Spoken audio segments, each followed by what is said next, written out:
Good evening, guys. It's Saturday, June 17th. My name is Dave Coker, and this is Talking About Finance. And all right, here we go. It's another Saturday, and this is, of course, the best day of the week for me because we get to talk about finance. And we also get to talk about financial independence. But not in the way these, and I just learned this phrase, guys, these finfluencers do. Finfluencers, oh my gosh, right? I've seen these creatures emerge into social media. People with little to no training or experience in finance, but boy howdy, do they have opinions. And they're willing to share these opinions, but almost always for a price. People have to be careful. Some of the advice I've seen offered is banal. Some of the advice I've seen offered is mediocre. Some of the advice I've seen offered is just plain wrong. And some of the advice I've seen offered is damaging. Look at it this way. Why would you listen to someone who's never worked at a bank? And by that I mean his senior position for a protracted period of time. Not just a couple of years at what they call a financial institution. If they're not naming names, they never worked at a bank. We want somebody who's also spent decades at a bank. Why would you listen to a noob who uses a screen name like Finance Guru, Stockmaster, or Master Trader? I just don't believe it, right? Some other garbage name like that. I have no idea. It doesn't make sense to me. No, the best advice anyone can take on board is simply this. Save, save, save. And then this. Invest, invest, invest. This is really what you got to do. This is all you got to do. And although I prefer to invest in dividend-paying stocks, you can invest in indexes as well and still make money. The important thing, the key thing is to save so you have money to invest. And you know something? Once you create this savings habit, it becomes automatic, just like it is with me now. Any money coming in, earned income from my university job, dividends from my portfolio, rents from the properties, royalties on my IP, subscription fees from my investment banking clients, I save 10% of that cash flow immediately. And later, I try to save more. It's a game for me. It's a lifetime habit. This is just what you have to do. And when you're younger, you need to save even more. I frequently tell people who attended the wealth class that I used to conduct before the pandemic that towards the end of my investment banking career, I was saving well over 90% of every paycheck. What in God's name would I be spending money on? Even though I lived in central London, I had no mortgage. I walked to work. What am I going to spend money on? Most of the money I saved. Most of the money I invested. It became a virtuous cycle. This is the simple way, the effective way, the only way to be sure you're going to build wealth. And it all starts with savings. Yeah, a great conversation about saving and investing, but now let's talk about finance. The S&P 500 closed the week up about 2.58%. Four sectors: information technology, materials, consumer discretionary, and industrials outperformed. And seven sectors underperformed, specifically communication services, consumer staples, healthcare, utilities, financials, real estate, and energy. And look at energy. Energy actually booked a loss for the week. So it was a really interesting week. Only one sector lost money. Of course, the way I present this chart is I tend to put everything in red that underperformed the S&P 500. But it's interesting that only energy lost money. So it's another week where sectors are advancing. And when we look deeper, the number of stocks trading above their 200-day moving average is rising and sharply. So the market is gaining breadth, and that's a positive signal. The VIX traded down to 1354. It opened the week at 14.60. And again, lots of rumors, lots of concerns, lots of chatter in my circles. The vibes are clear. October is a strange month in the markets.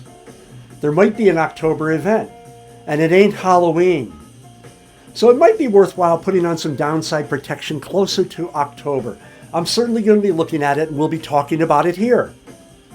The 10-year note closed the week at 3.67%, up about 2 basis points week on week, still down about 10 basis points year to date. So not really doing much if you refer back to prior podcasts. Oil closed the week at 71.88, down about 2.4% on the week, and down about 8.7% year to date.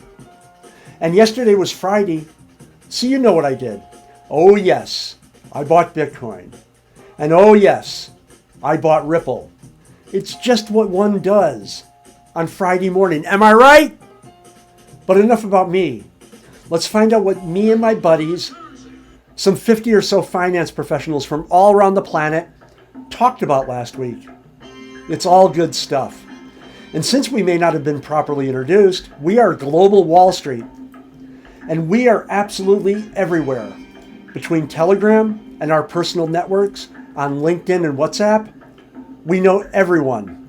We know lots of people. And if we don't know somebody, we know somebody who knows somebody.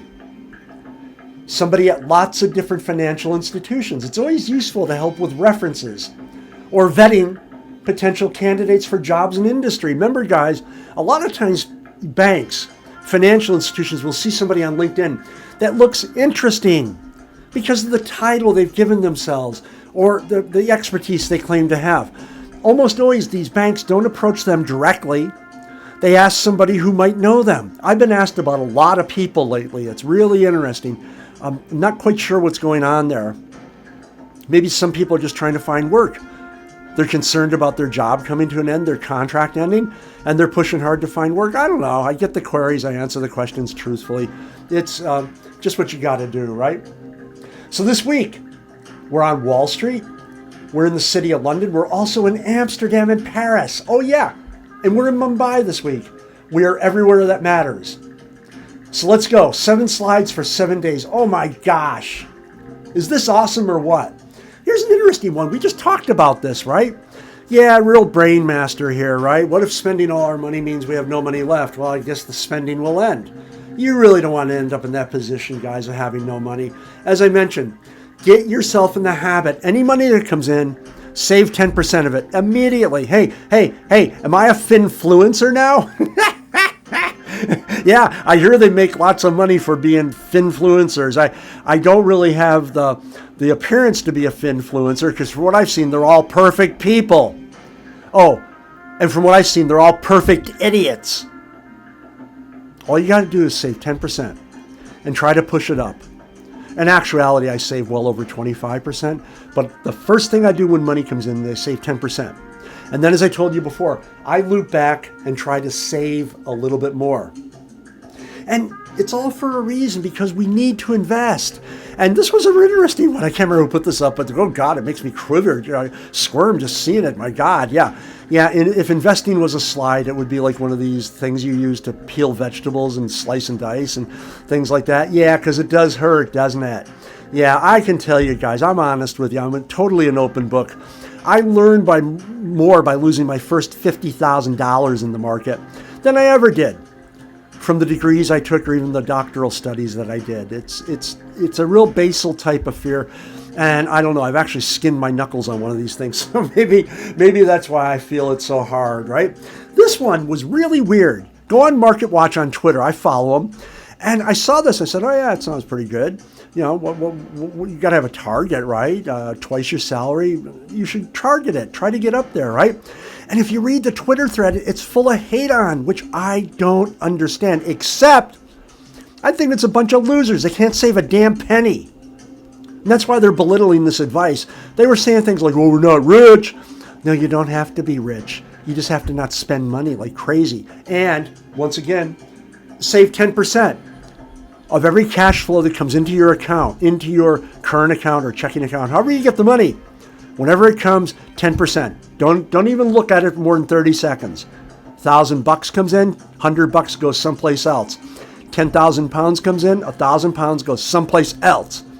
That's the rule I live by, guys. And that's what you got to develop too. So I was really puzzled by that. We were talking about it on the channel None of us could figure out why it was bad advice, except that the people that were responding were complete, absolute idiots. And it almost seemed like they were jealous. I don't know what their problem was. It was really, really weird. And here's an interesting one. And I've talked about this before. Yeah, charting is supposed to be simple, guys. A simple visual tool that helps you understand what's going on in the market. And I've noticed this trend, and again, it all ties in with these fin influencers that know crap all about the market. The charts they produce are becoming increasingly complex. And I maintain when you present a chart and you got to present 1,000 words to explain the chart, I think you're a failure. I think people should be able to look at the chart and go, yeah, I understand. And if you have to include a paragraph or two, I'm fine with that.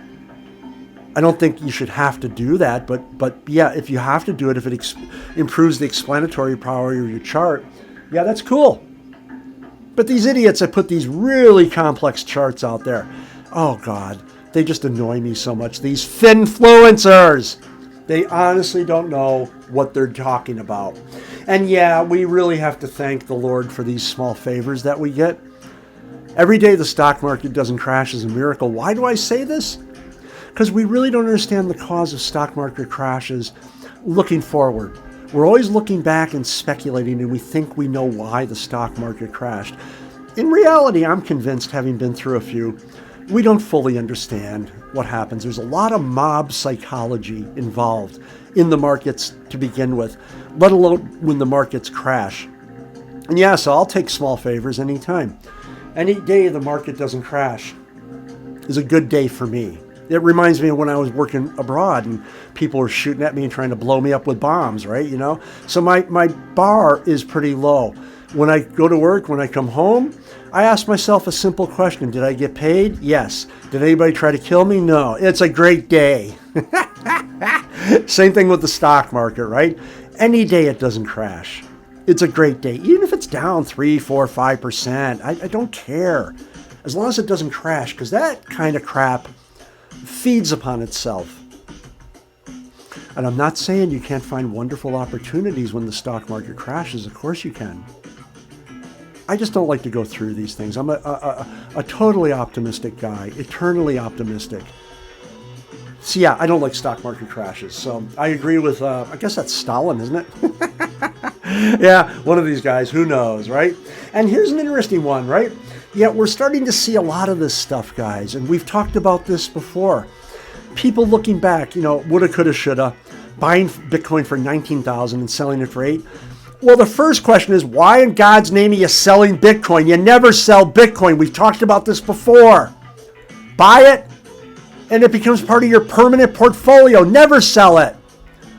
So I realize this is fictional, but anybody that does this, they get no sympathy from me. They would get a friendly chat. I don't want to explain to them. When you bought that Bitcoin for $19,000, you were making a commitment. Just like when you get an animal, a cat or a dog, you're making a commitment. Same thing with Bitcoin, guys. You buy it, you never sell it. That's what I've been doing for many, many years. I'm not going to tell you how many tens of thousands of dollars ago I started buying Bitcoin.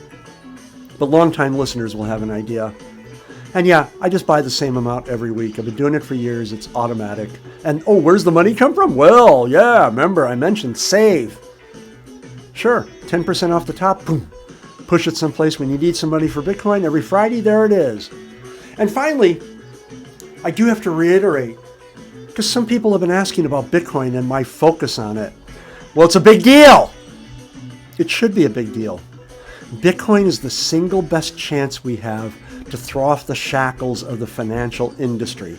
And I say that not as a finfluencer with a name like Master Trader or Crypto Trader or Crypto Master. My name is Dave Coker.